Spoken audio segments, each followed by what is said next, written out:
In this episode of Cell TV, very special episode, you notice Marilee is next to me, and it's for good reason.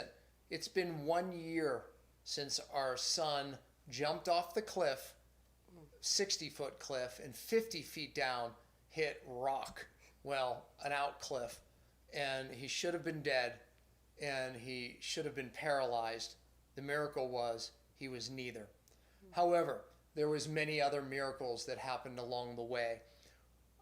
We're going to replay the episode that we filmed at one of my seminars where we talked about, with Daniel, the three of us, talked about what we did that really stimulated incredible healing, where they told us that a major surgery had to be done, otherwise he wouldn't walk.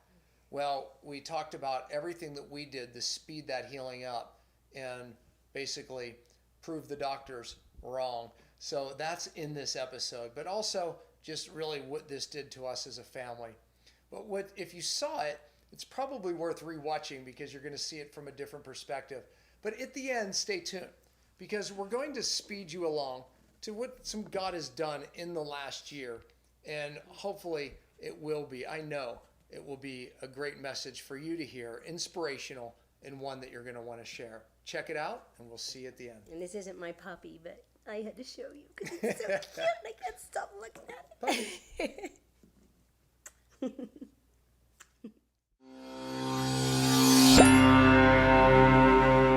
Episode 300. Obviously, you can tell it's different already as my wife and my son are sitting next to me. Look, you're obviously not going to want to miss this episode. It was one of the most dramatic points of our life, and our life has been from pain to purpose. But this one, no doubt, brings us into the promise. And some of you have heard about how my son broke his back, and he and we are actually writing that book, how he jumped into his purpose. But on this episode, you're going to hear that story and more of how this changed the Pompa's life. I'll see you on the episode.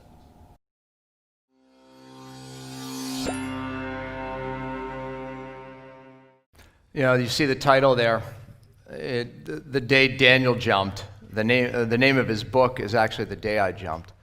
And there's so much there that we don't have time to get into. But, you know, Daniel's life, like the Pompa life, has been very dramatic, honestly. You know, and again, we understand it to be always that calling, you know, that knowing. But, you know, Daniel went through, it's so funny, we talk about physical, emotional, spiritual battles.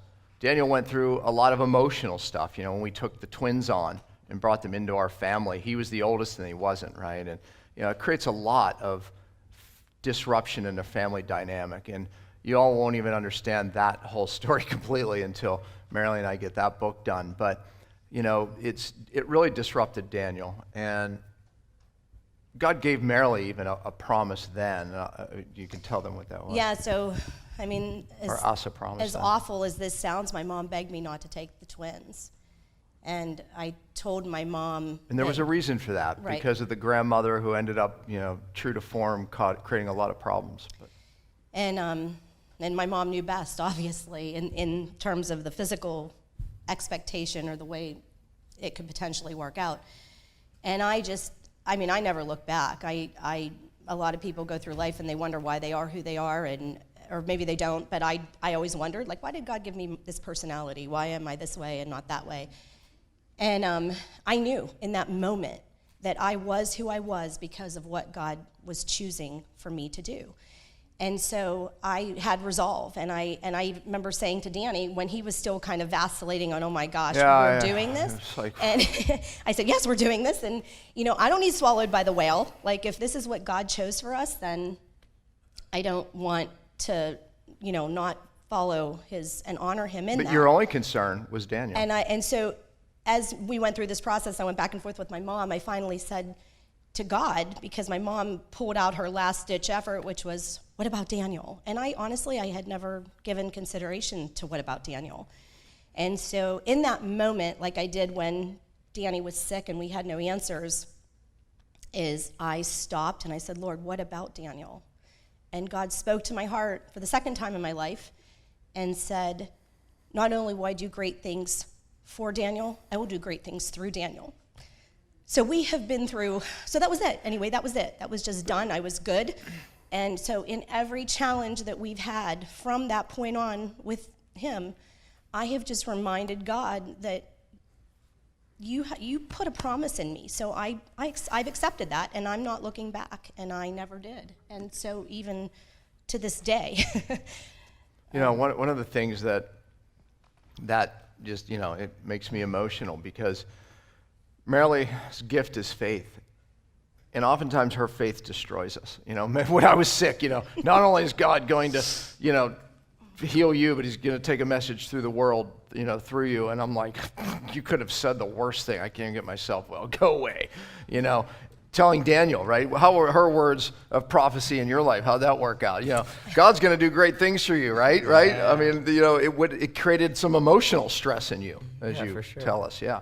So he told me that he wishes that I hadn't told him. So Marilee's faith just kind of just like out of her, and we're like, we're not worthy. They become these like taglines. Yeah. She just kind of keeps saying it and we're just like, again. oh my God, anyways. But honestly, women in the room. They're hard on me, right? Women in the room. But we've now learned. She's the anchor in our family. She's all that. She leads in the faith. Yeah, that's right. She's the one who is always behind me. Remember I said I struggled in my working out of a false identity like David, and it's like she's the one that was anchoring me always to my true identity. My true identity was back in that promise, that God gave her, that I was going to take a message to the world through me, right? And that's why I know it's not about me, because it was that prophecy and that promise. But I'll say this, just like that promise that was given to Daniel, all of a sudden the adversity. Y'all have a promise, but all this adversity comes in lieu of it. So Daniel went through a major emotional battle, and then he went through a major spiritual battle. And if I told you the details of that, honestly, most of you wouldn't believe it. Some of you in this room were in that prayer team, right? Deb Lance, I can go through the room, and many of you know the details there. And it's unbelievable. I'm telling you. I saw things when I went to Africa spiritually that I wouldn't have believed existed until I went there. And it opened my eyes. And I'll tell those stories one day. But same thing with Daniel. I'll tell those stories one day of everything he dealt with. But it was unbelievable. The emotional, the spiritual, which was left, the physical. So the day that Daniel jumped, he literally jumped into his calling and his purpose. And, I believe that as I stood, that picture was taken from me across watching the kids. I was there to video the kids. I'm going to let Daniel tell the story here in a moment. But I was there for two reasons. As they were going out the door, Marilee was like lecturing them. Don't do something stupid. What do you mean? And she's saying, Danny, that's what she calls me, you need to go with them. Oh, man, no, you need to go with them to make sure they don't do anything stupid. And my son Isaac, who's in the back, was, oh, gosh, Mom, giving her the hardest time. And I'm like, I don't want to go. Overprotective was the word. Overprotective. And so I went. So there I am. I'm going to take the video. And they're going up and up and up that cliff. And I'm going, whoa. Where are you going? You can't even see the person in this video, just to show. This is a 60-foot drop. That's a human right here. They were up here, and Daniel will show that. So I'm like, no way. And so I'm looking at my phone, trying to text one, call one, not even remembering they swam across there. How could he even have a phone? And then I hear a splash. Now, there's a blessing in that, because I didn't see what actually happened. And then I hear all this yelling from a boat. This boat's going over there. So I'm like, something's not good. But I didn't know what, thank God. Because I'd have probably jumped in and swam. Or I'd have thought I just watched my son die.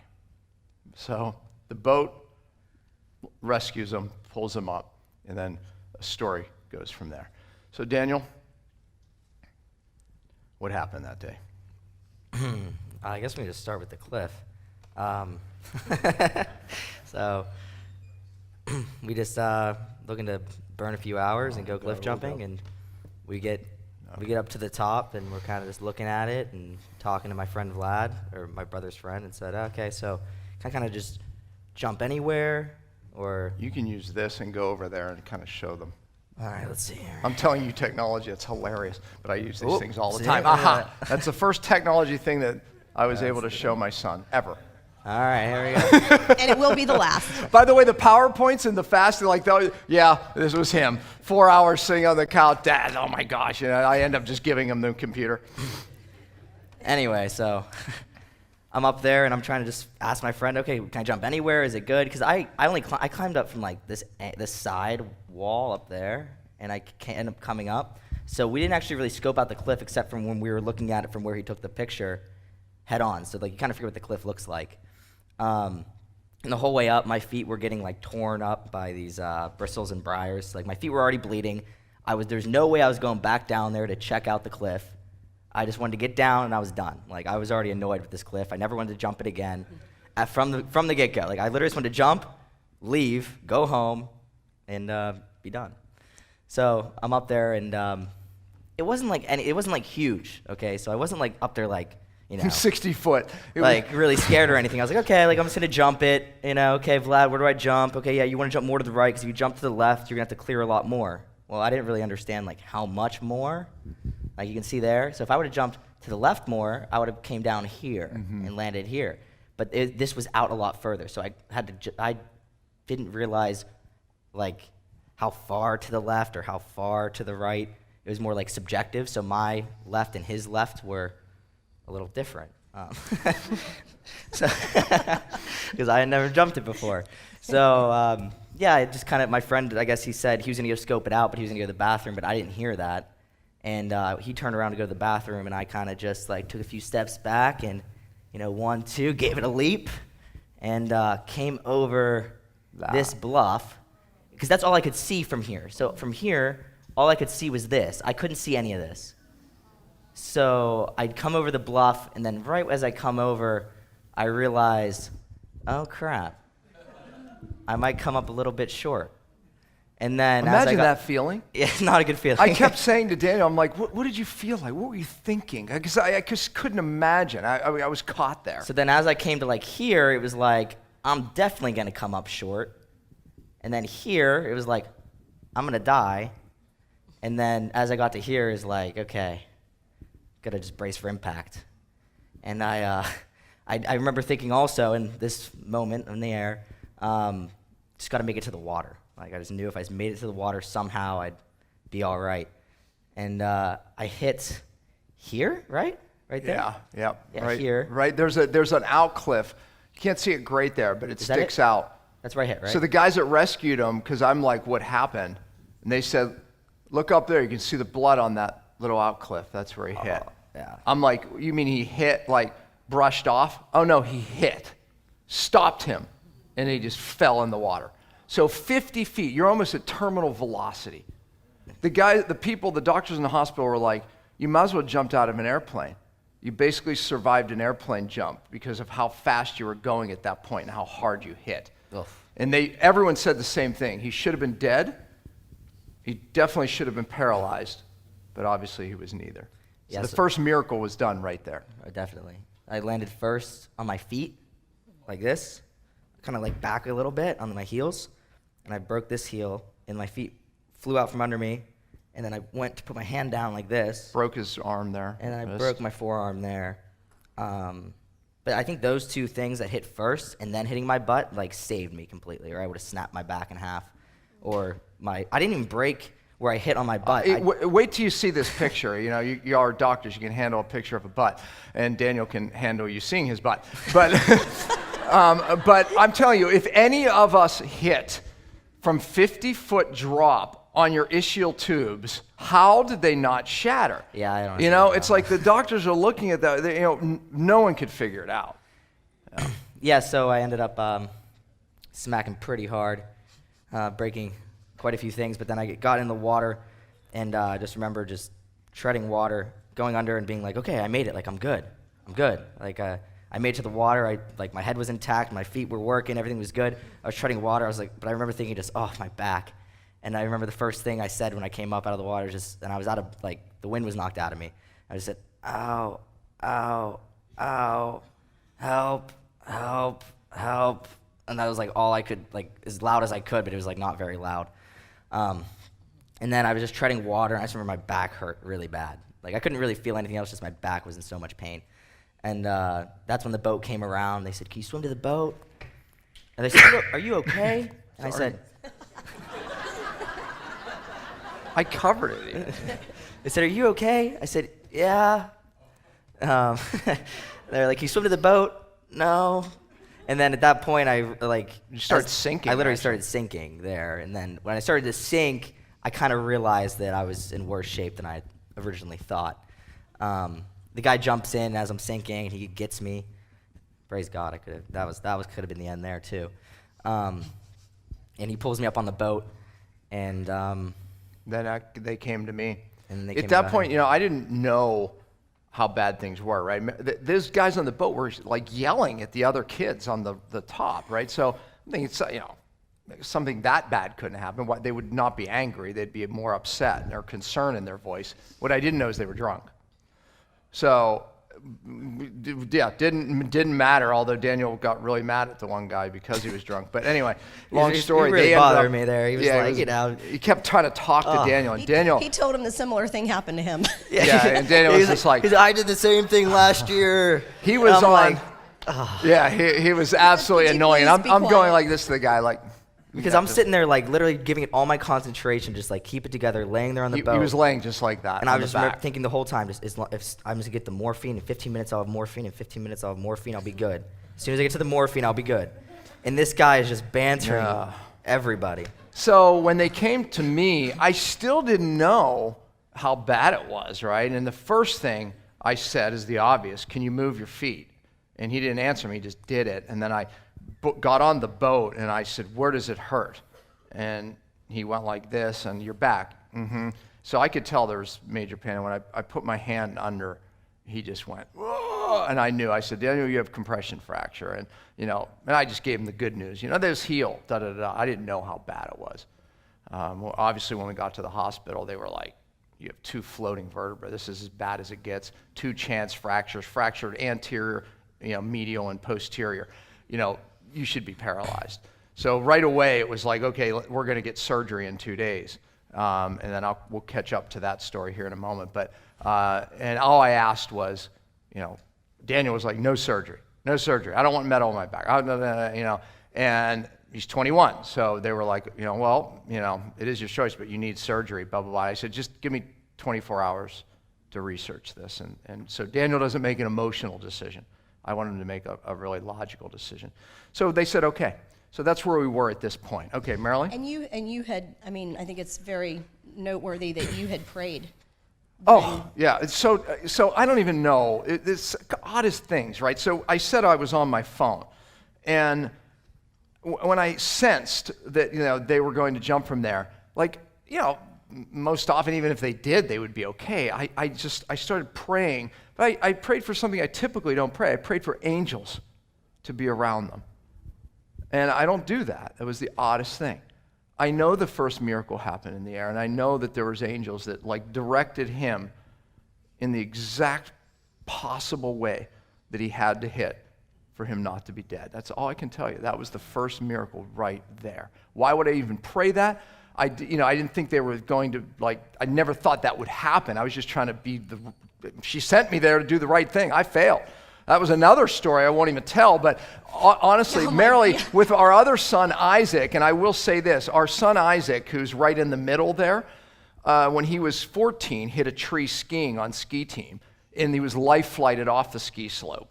And there's a whole nother miracle. Again, you know, we stood, Marilee had tens of thousands of people praying, and I'll just fast forward 6 months after that happened. Again, you know, could have died, ICU, the whole thing.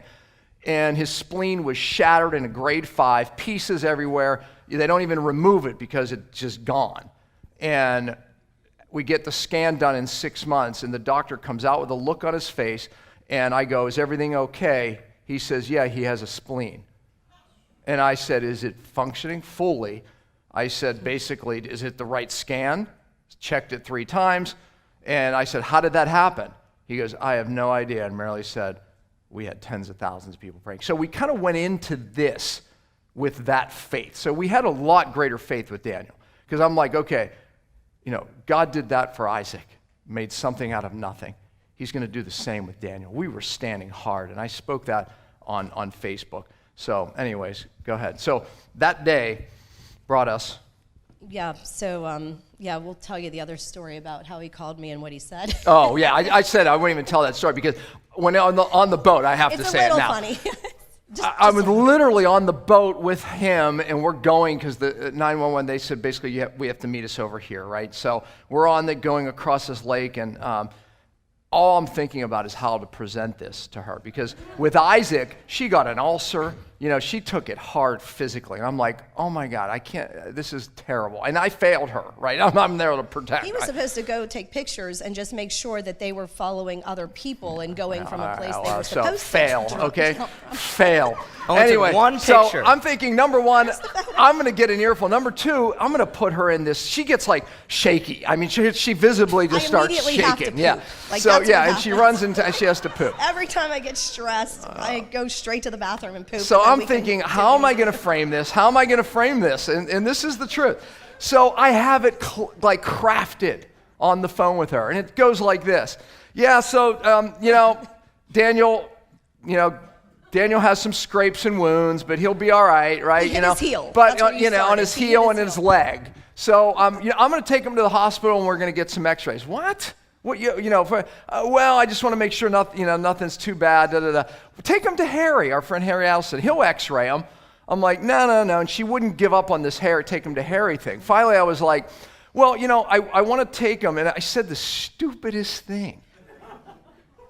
I said, well, she was so persistent. I said, well, just in case he needs a body cast. I could have said a brace. My brain was like something that Harry possibly couldn't give him. Body cast. They don't even use body casts anymore. Body cast? Body cast? Why are you calling me? That's what she said. I said, so you can meet me at the hospital? I don't want to meet you at the hospital. I don't want to meet you. Okay, bye. Oh, shit, that didn't go well at all. Okay, anyways, go ahead. Talk about this day. Yeah. So this was the day before, actually. We were at the gym. That's how life can change, right, in a moment. And by the way, there's exactly where he hit. See that? There's little Daniel. Yes, Daniel did that graphic for me. So you can see where he bounced and went face forward. I really love that scripture right there, right? I do. We stand fearless at the cliff edge of doom, courageous. The tremors that shift mountains. Jacob, wrestling God, fights for us. God of angels' armies protects us. No, there's no doubt. I prayed for angels that day, and that was just so appropriate. And I saw this. When God leads you to the edge of a cliff, trust him fully. Only two things can happen. Either he will catch you when you fall, or he will teach you how to fly. And, there is always a lesson learned on the way down as well as the way up, in whatever form that comes. I think that's the most important thing to remember, that if your faith is where it needs to be, for the one that created you and understands the path that's best for you, then anchoring to something that is just very foundational to the experience is really what honestly gives you hope as you go through it. Yeah. That was me behind the ambulance as they were transporting him from Park City Hospital to Salt Lake, to the trauma center. And God laid that scripture on her heart. And this was, by the way, when I was sick, that is the most profound scripture for me that I always held on to in my darkest days, honestly. And, because my brain would go that, just God have it out for me. What's going on, right? And God would just always lay that on my heart. So that meant a lot for me. Then God gave Marilee that scripture behind the ambulance. That's why she put it there. Yes, as I was driving. And of course, you're processing like, oh my gosh, what's happening? And what's this going to look like? And I honestly, God just reminded me, I just knew, I anchored to his promise. And I just knew that if he has plans for him, then he has a future already planned, and it's going to be okay. And then this was right before that, actually, when Danny was sitting there at the first... I don't look good, do I? At the Park City Hospital. And that was us just, they were stabilizing him. And I think that's really just something that obviously you're processing, you're surviving the moment, you're you know, it's intimidating, it's overwhelming, it's all of those things. And so what is your anchor in these times of pain? Is it the pain, or is it the purpose that you know will come from the pain if your faith is anchored there?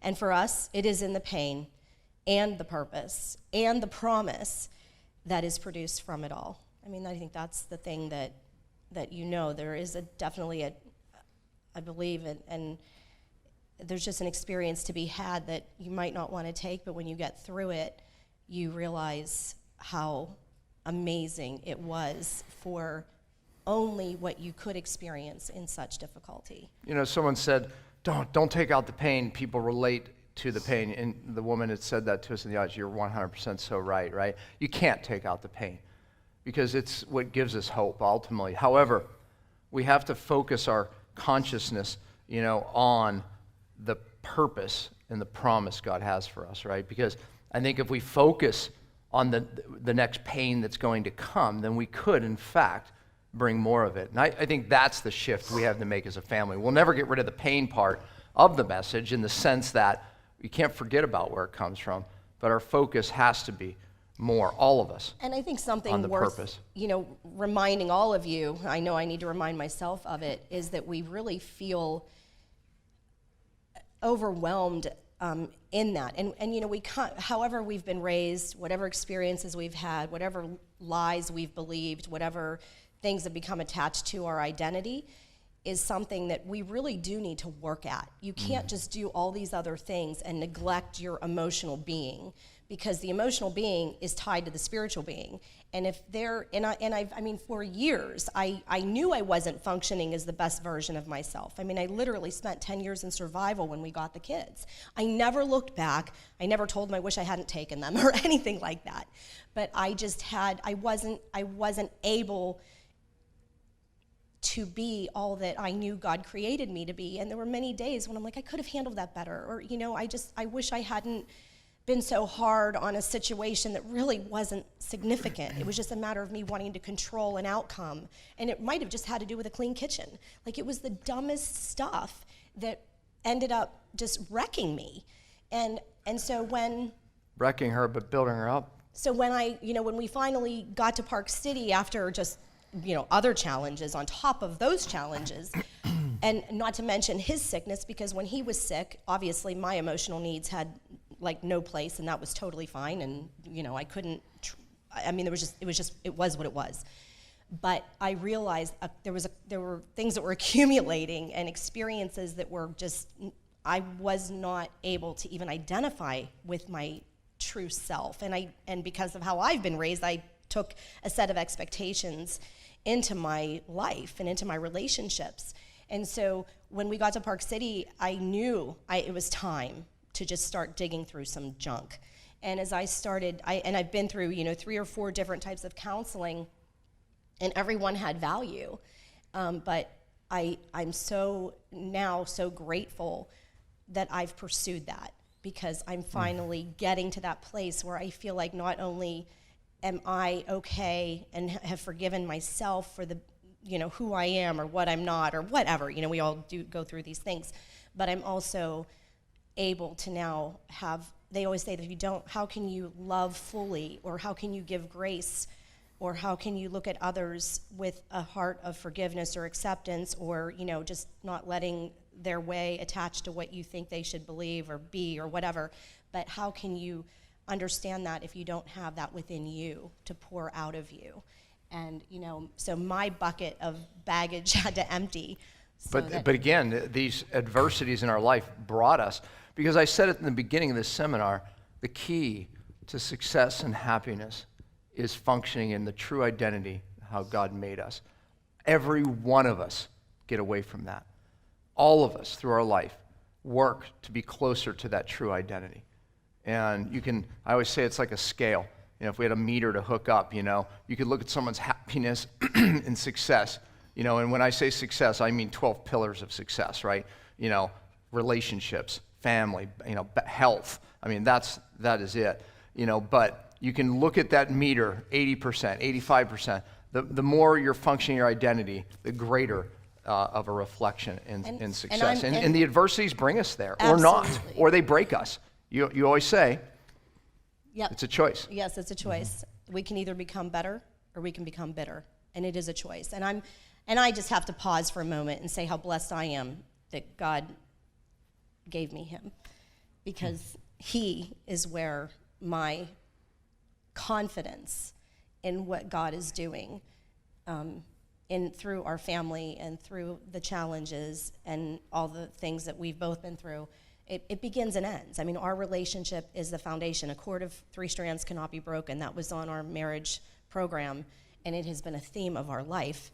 And we just, take the kids away, take the struggles away. He and I love each other, and we're, No doubt. he's my More every day. He's my #1 fan and my greatest anchor to logic. But we got to speed up her. We got to speed up her cellular So- age, because I don't want to be dating a 20-year-old anymore. Yes, we got to get you guys. Okay, so what did you say? Nothing. Okay. Nothing. I'll watch that later. Yeah. See, it's good. This is Daniel was never down one moment. And he was making the nurses laugh right from the start. This is What was happening? What were you telling her? I don't know anything, honestly. something about the vein, I think. I think she was trying to get it in the vein. But anyway, and there was, he wasn't down for a minute. And No. Isaac he just never left his side. And I think that there was a lot of things that Isaac was only able to identify with from his experience 6 years before. This is these two bones. Excuse me. These were floating here, these two. So this was, they said 50%, in between 50 and 60. But all of this, it's kind of hard to see on this CAT scan, but this was all broke. I guess I can speak to you all differently, but all the pars, the facet joints, obviously the transverse processes. Matter of fact, the TPs were broke all the way down. How many levels, Daniel? 6. 6 levels? I think, yeah. Anyways, but these two were floating, and this was a 30%, which this oddly, there was angles that looked so much worse. And the reason why is the right side was okay on this vertebra. The left side was crushed. That's why I remember it was like, how come it looks better on this one? After we looked better at the A to P, we realized it was the left side of this one that was crushed. So when he hit and went this way, it just crushed the left side. This one was completely crushed. And again, worse on the left. It was like down all the way to here. Yeah, and everything was broke. 75% of this type ends in paralysis, and that was the statistic. When they said, when we see this fracture, that's the statistics. And ends there. And that's the sad part. Oh, there you go. So this was the next morning after that x-ray and before the decision was made on what to do. And we were laying in bed. We had just gotten up. And of Well, course, remember I said I needed 24 hours, right? So I didn't sleep well that night. I went to bed researching, finding different research journals, articles, and I woke up that morning, and she was sleeping. She woke up, and she saw me in that position, because I had been up about since 4:30, and I had started probably about 5, and I went right at it again. And I'll say this, that this kind of completes the circle there, because they gave me the information, what they had. This is broke, this is broke, this is broke, and I took all that information. All the ligaments were ruptured, etc.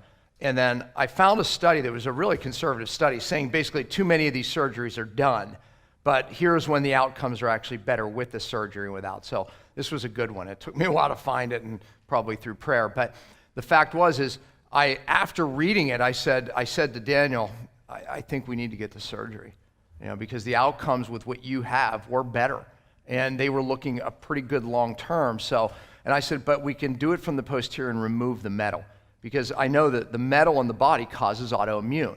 In the studies, and the doctor even said, and we have a video of him saying, well there's no problem with the metal, right? And all the studies are done like 2 years, 3. So of course they think that, but they don't see what happens 10, 20 years. And I found studies showing that it causes autoimmune when you have metal in your body, and it causes leaching, and they measure urine after 10 years, and all the metals that are in there and the stainless are pouring out. So we had 3 options kind of going into it. It was anterior, so they want to come through like my rib cage Right on here. the front, which was their preferred option, and they said that they'd be able to get a straighter spine like that. Yeah, because he said that kink won't hold up otherwise, and this is the way to So do they're it. going to take my bone fragments out, put it in a little cage thing, put it back in, kind of remake, I don't know, my the vertebra. So they would take these, let me back up one. They would have taken these 2 vertebrae out and caged them. He said maybe not that one, but maybe, because it was worse on the other side, but for sure they would take all this out.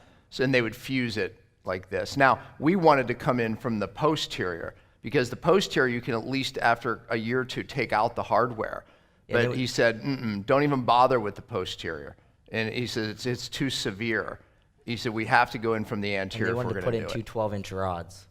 Yeah, Also. rods. And you can't take out the 12 metal. inches is kind of a lot. Yeah. 4 inches might get some mobility, but 12 inches, that's like a foot not being able to bend. Like, what? Yeah, not a good outcome. So it led to the conversation that after I did the research, I'm saying, well, the surgery does look like something that it looks like a better outcome. And I said something about, with the posterior ligaments, most of the studies were really focused on the posterior ligaments. And they told us all my ligaments Were ruptured.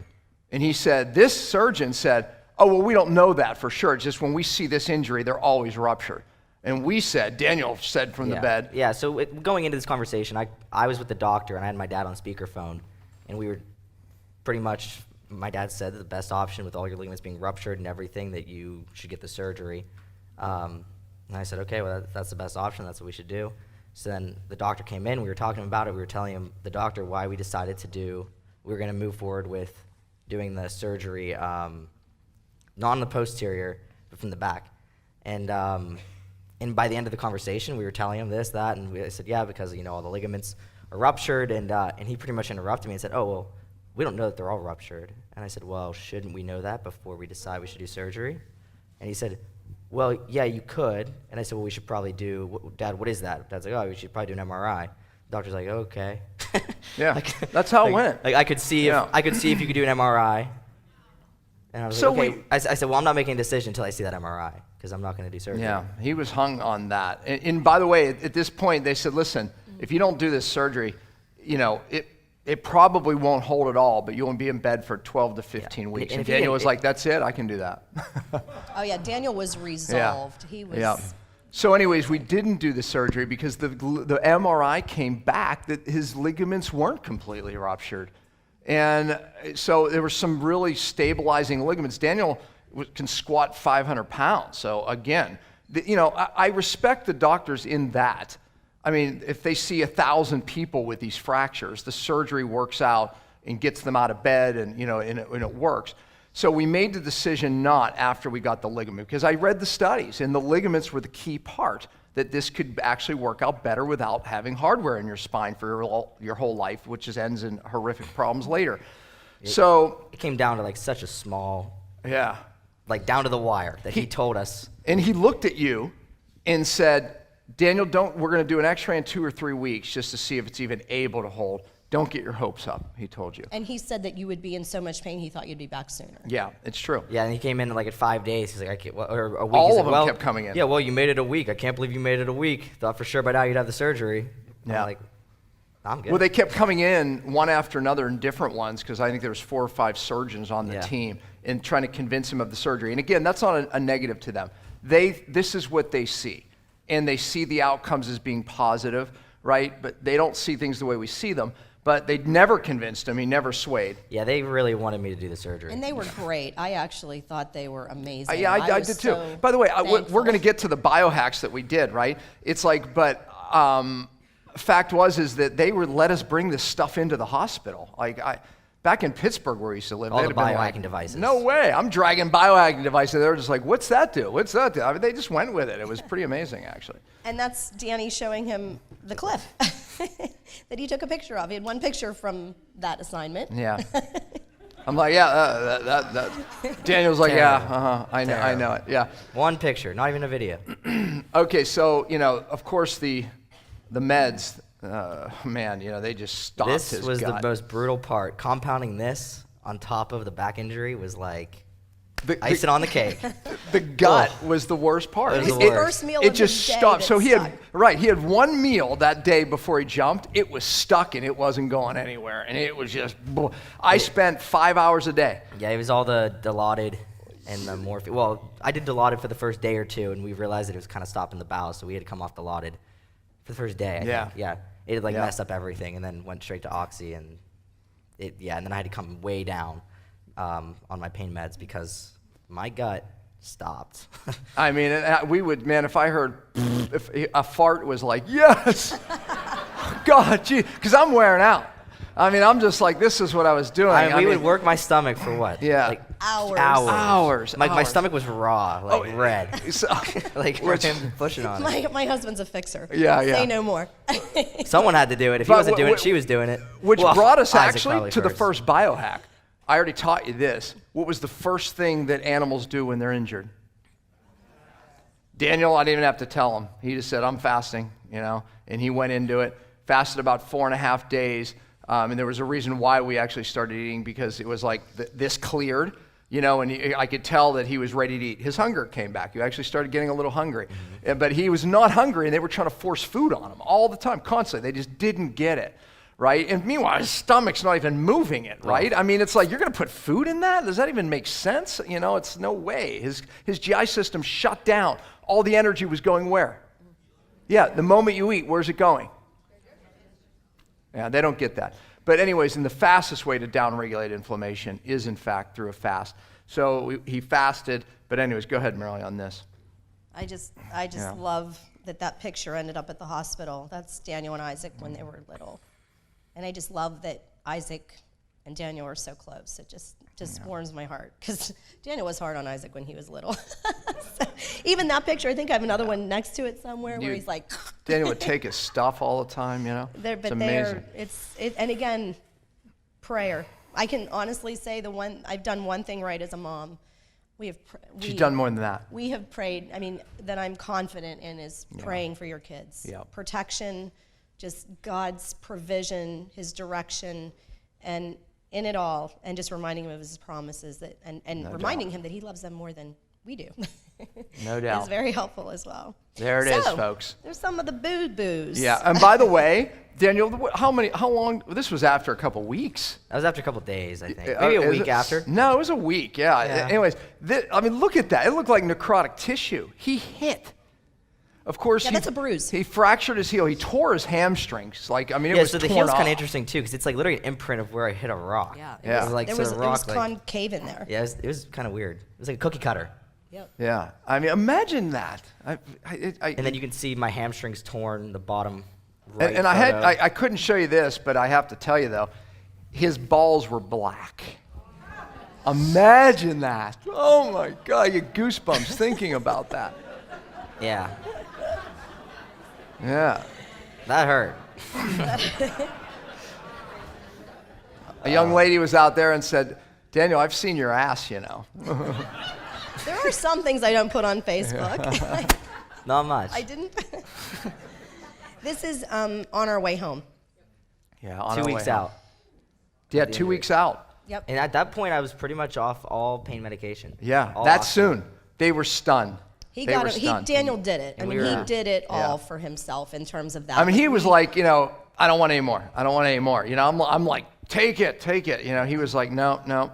Well, I knew it slowed the healing process, and my body would have to detox from it, and also there is a chance of addiction, obviously. But that wasn't as much. Well, my by the way, issue. that was the other thing. Daniel started detox the moment we got home, too. He started a cycle.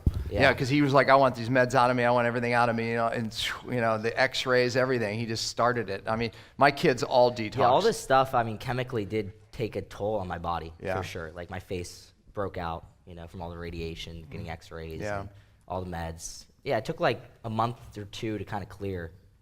But he's here. Yeah, we're here. And we drug him out. That's his hospital. That bed. was my favorite picture of all. And I just happened upon it. Every day, this is another biohack that we did. Every day I dragged him outside in the sun. Fortunately, it was the right time of year in July. I'm so naked in this photo. Yeah.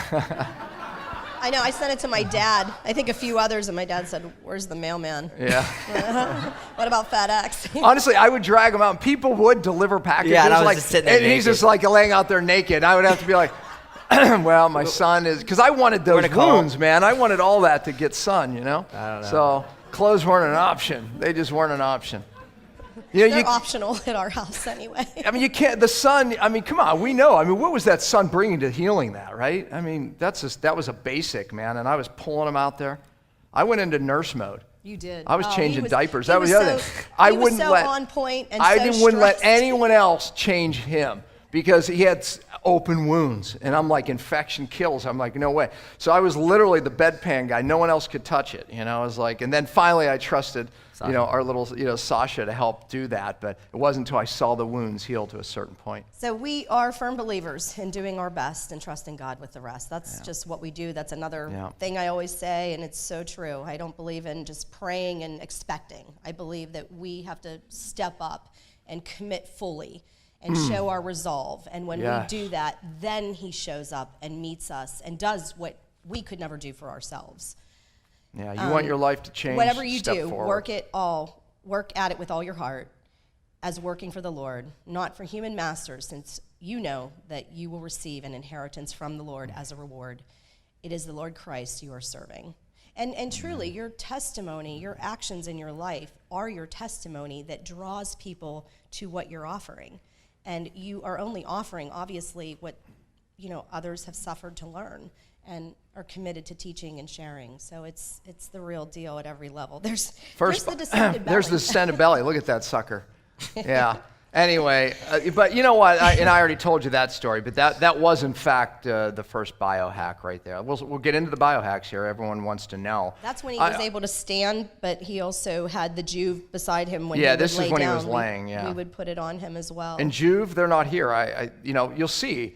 All the stuff that we used, they're mostly here. Yep. Because what we bring here is what we believe strongly in. Absolutely. So there's a testimony to these vendors. And red light therapy goes in and starts the mitochondrial healing. And you'll see that even in today's talk, how we can use different red light wavelengths to actually get into the mitochondrium, biohack into the cell, upregulate ATP, which downregulates inflammation. So there's going to be a lot of devices. So And these are in no Yeah, so let's- particular if order. you're interested in writing them down, you should probably start a list because you're not going to remember them all. Nano V and then the Beamer, that's what we took to the hospital. Yeah, look, so they were in the hospital and they were asked, the Nano V actually creates the fourth phase of water, which you have to get enough of in the cell. That's where you fold proteins. When you're folding proteins, you're basically making new bones. You're basically making new hormones. You're basically making new liver.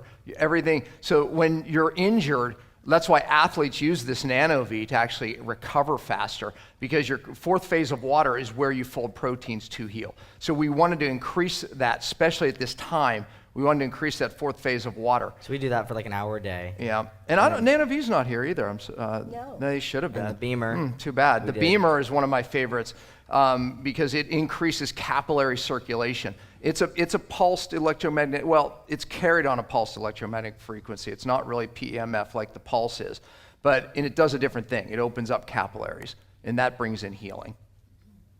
And there's the pulse that's right over here. The pulse was developed to actually increase bone. I mean, NASA was using it in anti-gravity to increase bone, but it also biohacks, as you're going to learn this afternoon even more, but it does biohack literally into the mitochondrial, and it fixes what is called the membrane potential, which is how your cell make energy.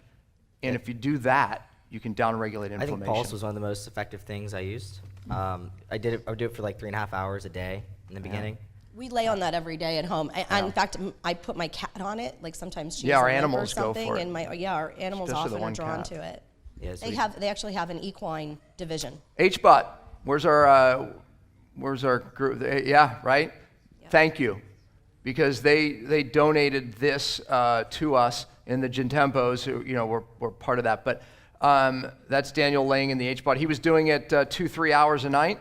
Melissa said to him, to me via him, hey, 3 hours is where you get your most benefit. Daniel was falling asleep in it at night. Yeah. So, right in there. yeah, and Really hyperbaric hot. therapy with spinal injury is a very researched thing. And again, if we can get the oxygen into these areas that are very low oxygen, we can increase the healing. And of course, that's the magic of hyperbaric. And massage therapy, obviously, even just keeping his lymph. Yeah, the So- lymph was the biggest part of the massage therapy, and just some working out a little. Absolutely. it was pretty painful, so it kind of was good to get some movement in there.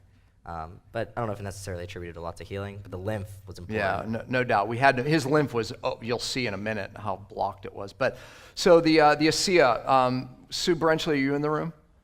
Yep, there she is. Yeah, there she is in the back. This woman is I could sit here and just raise accolades about that woman, right? I mean, we love her.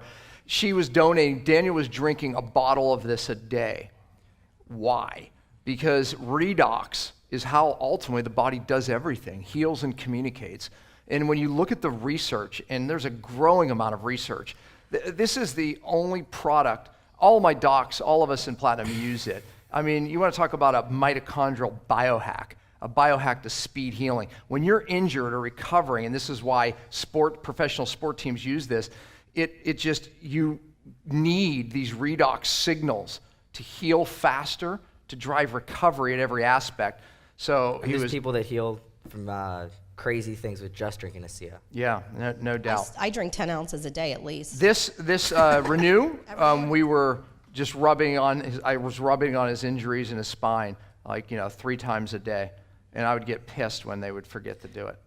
Yeah, there's so many things we were doing. It was just like. This is over here in the room. This is the TRT machine. You'll see it over here. Is Matt here? Is Matt here? You know what? I think he had a full day booked. Okay, so he's TRTing people. Look, professional sport teams are using this. Actually, in Germany and Switzerland, they actually use this. Anything that won't heal, this is what they do first. And so this is brand new. We're the first group to bring this technology into our space because it's used in hospitals to get things to heal. It's a stem cell device. It's a stem cell machine. Basically, what it does is it gets your own stem cells activated into healing. It activates your own stem cells because they're kind of just sleeping dormant, and it activates them into healing. They're using this for erectile dysfunction. They're using it for increasing hormone optimization. But I'll tell you, one treatment, so many of our platinums have just got one of these machines immediately because we were using it at one of our events, and all of us got to use it. And I mean, one treatment, you walk away going, oh my gosh.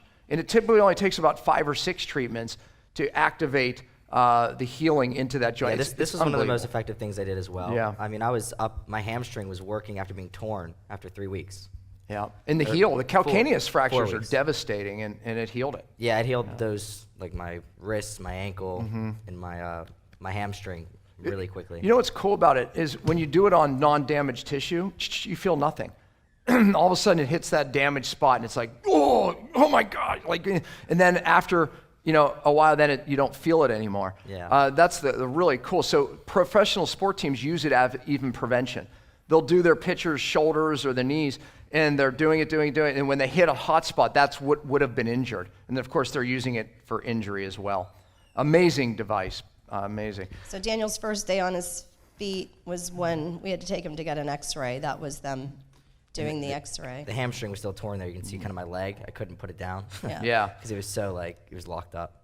Yeah. And this is a huge thing here. And did you see the amount of inflammation there? Did you see that? I mean, it was all the way up his spine. It's like he had a backpack on. Okay, this was the day before we did exosomes. And Rafael Gonzalez, we have to give great, you know Rafael now from yesterday. He donated the exosomes. So the first thing we did was actually just an IV of exosomes and down-regulated. We have, thanks for Harry Adelson who delivered these exosomes into Daniel, by the way.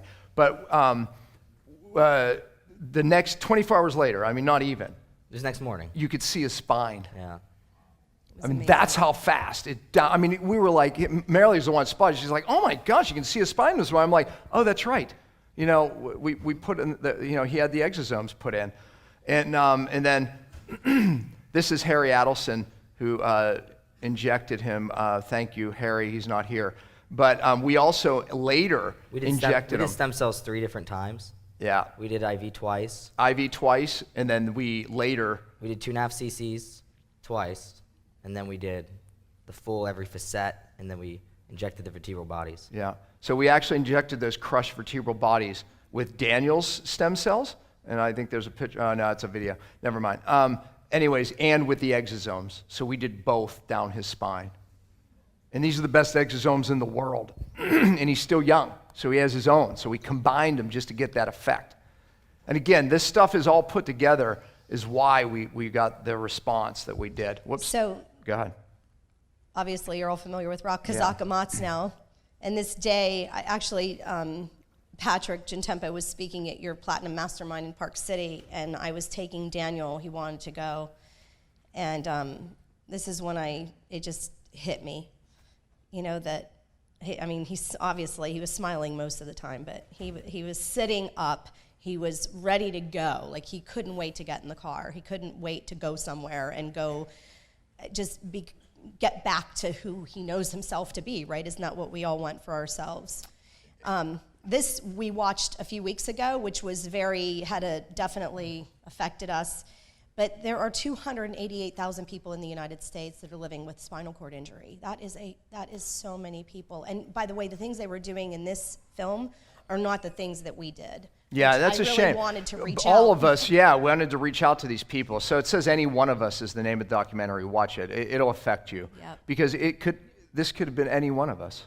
Yep. Your life changes in a moment. Yep. And I said in that first quote just a couple days ago that God put on my heart, it's most often it's the things we don't see in life, that we don't see, that affect our life the most. Yep.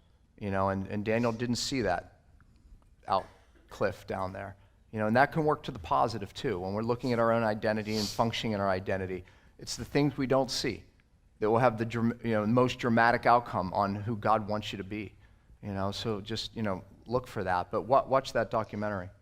Oh, there's my license plate.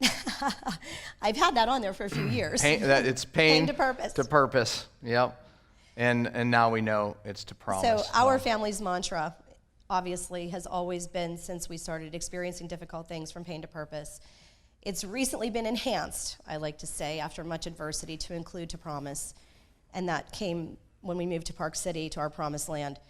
After Daniel's accident, the focus and modified mantra is purpose to promise.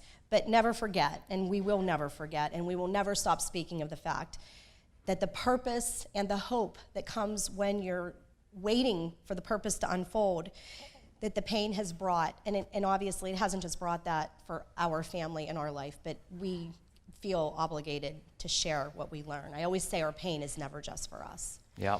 And this is Daniel, actually, in Park City, just last week. Back up one. One, okay. Yeah. And so, have I not commanded you? Rock Kazakamatsu. Be strong and courageous. Do not be afraid. Do not be discouraged, for the Lord your God will be with you wherever you go. Joshua 1:9, learn that. And this is our family's verse for many, many years, and we know that's that why in when I all sign your things, books, I oftentimes write at 8:28. God works for those, the good of those, the good of those who love him and who have been called according to his purpose. There you go. Devon? Thank you, by the way. Yeah. Give this family a huge round of applause.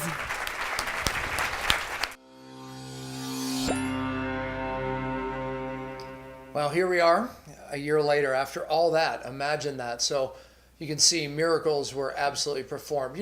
But within miracles, obviously God commands us to act and move as well, which we did, which became part of the second miracle. But the first miracle was all him.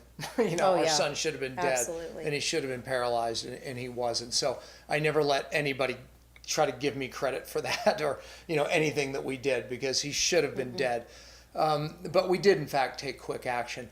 Here we are a year later in reflecting on everything that's happened in a year. Many times, both of us have had those moments where we just look at Daniel or something happens and we have massive gratitude that we have our son, and I've been working out with Daniel and literally just, doing a workout and walk up and hug him. Because that feeling of gratitude just comes over me, and I'm just so thankful for him. And, when I look at this last year, it's really gratitude for having my son. But Marilee, we were doing a Facebook Live recently, and you said something profound, right? That we have started a movement of cellular detox, bringing cellular detox more to the planet, which, kids' gifts today is social media. And you know, Daniel always said, Dad, you got to bring it to more people. You got to bring it to more people. And meaning that when I take somebody on and would coach them, it would be a year of me doing it, right? There's a cost to that because I can only take so many, you know, and so it's not, you know, reasonable for as many people as it needed. And that always pressed upon, you know, my heart. And I thought, you know, Daniel, we really need to record everything that I do, you know, in some type of program in Portal. And, you know, he agreed and he encouraged me to do it, actually. And now he is leading up this, you know, maybe you've seen some of the ads, the Pompa program, you know, and he and all of our children are actually involved in it. I know, it's awesome. You know, and 2 years ago, actually, God gave me 2 years of Christmas. I sat on the hearth, and God gave me a vision, and I shared it with the kids that, look, we suffered as a family. All of us did, you know, with neurotoxic illness and a lot of hard stuff. And he's going to use this, our family, a legacy, to bring what we suffered to the world. And Daniel really has, with his gifts of social media and just all those technical gifts, the last year has been watching him do that. Yep. And then it was our son Isaac being a part of, then Olivia and now Dylan, and you know, so We're waiting for Simon to yeah, emerge. exactly. Simon's boxing things up, right? Test kits, and you know, but really taking cellular detox to the planet is a legacy. And anyways, Marilee had said in the Facebook that watching what God is using him for now is really one of the big reasons why 2 years ago, even before the jump off the cliff, you know, literally we lost Daniel for a period of time. What looked like to be drugs wasn't.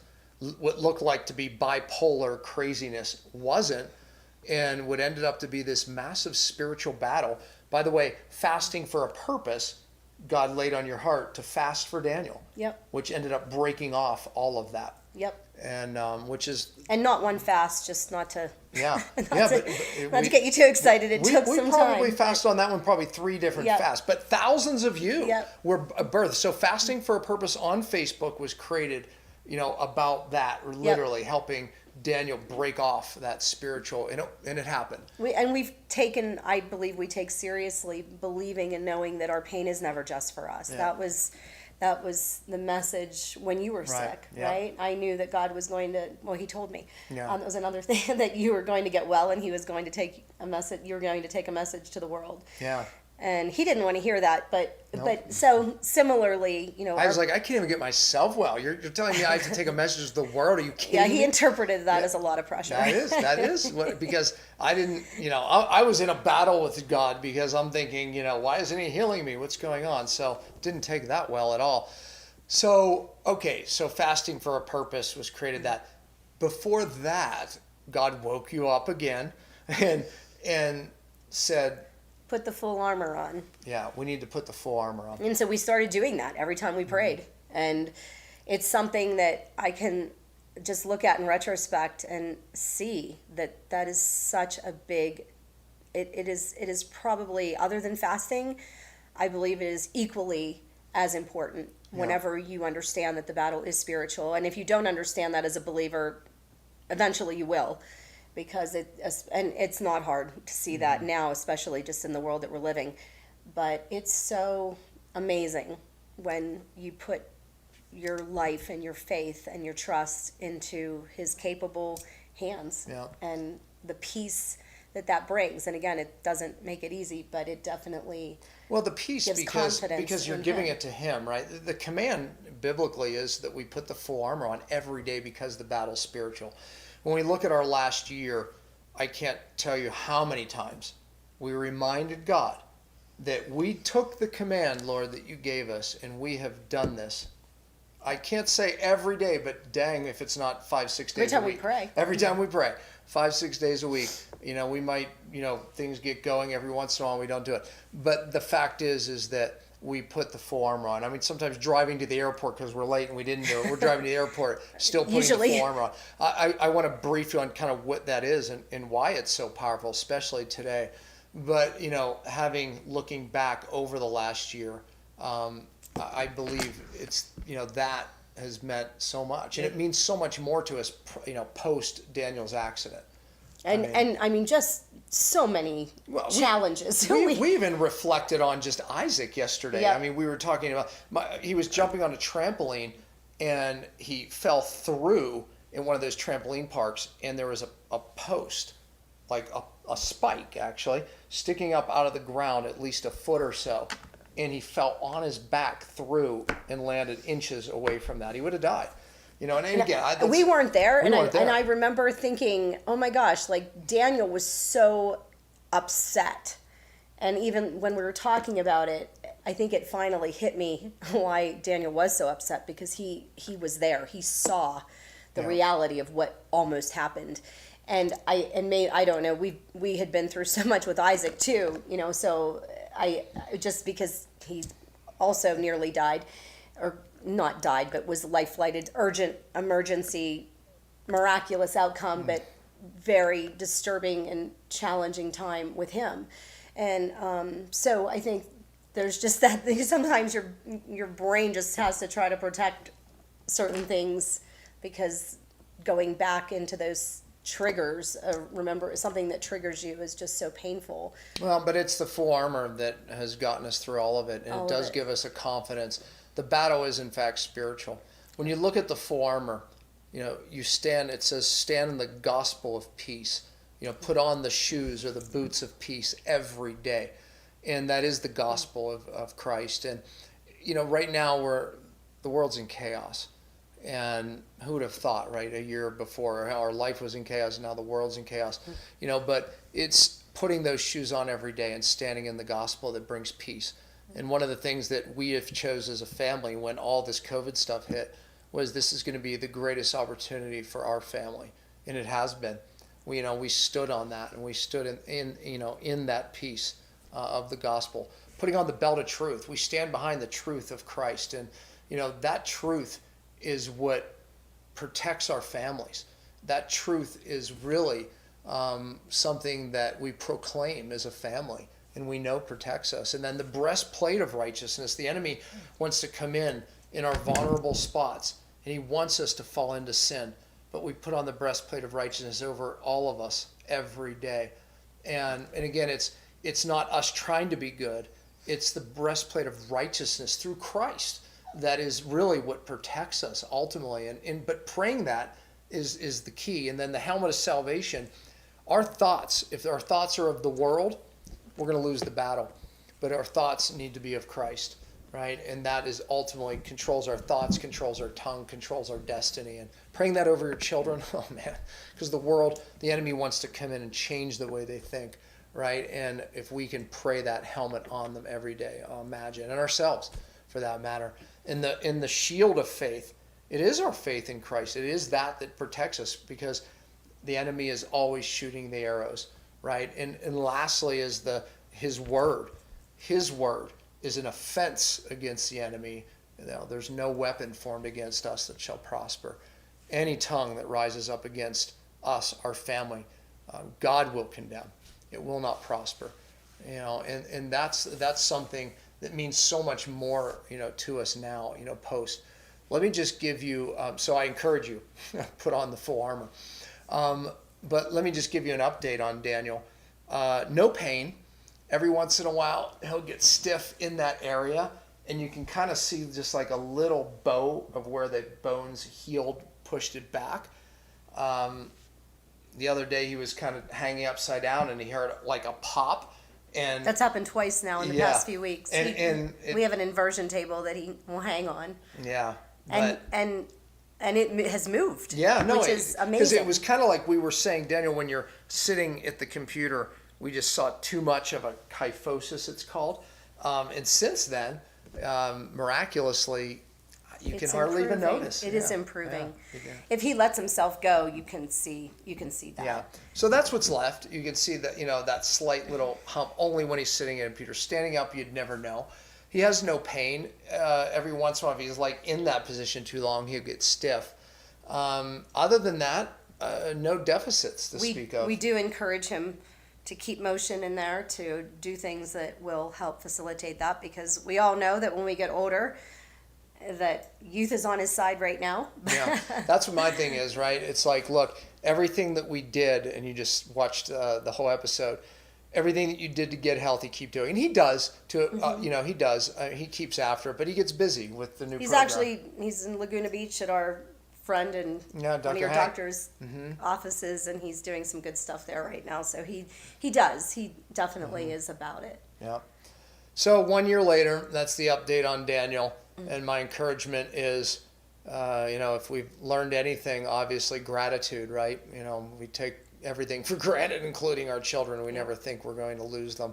But just brushing that in our life really made us appreciative, And I would just say, too, put the full armor on just for our country, for the world, for the deception, and just for the outcome that we would be able to have the life that God intended for us. We all know this isn't our ultimate home, but we also know that while we're here making a difference for Him and allowing the world to see who God really is, it really will take a shift there as well. Yeah, and He is capable, and He looks for those to align with that will trust Him and seek Him and expect Him. I always say, I live in expectation of God showing up and showing off. And so I encourage you to do that as well, and we can just see what He does. Yeah. Thanks for your prayers. Obviously a year like this, your prayers were coveted in the moment and still are, just because we stay out front. We do. We stay out front with a message and standing for truth, but put the full armor on as we are. So thank you. Thank you. Thank you very much. Well, that's it for this week. We hope you enjoyed today's episode. We'll be back next week and every Friday at 10 a.m. Eastern. We truly appreciate your support. You can always find us at cellularhealing.tv, and please remember to spread the love by liking, subscribing, giving an iTunes review, or sharing the show with anyone who may benefit from the information heard here. And as always, thanks for listening.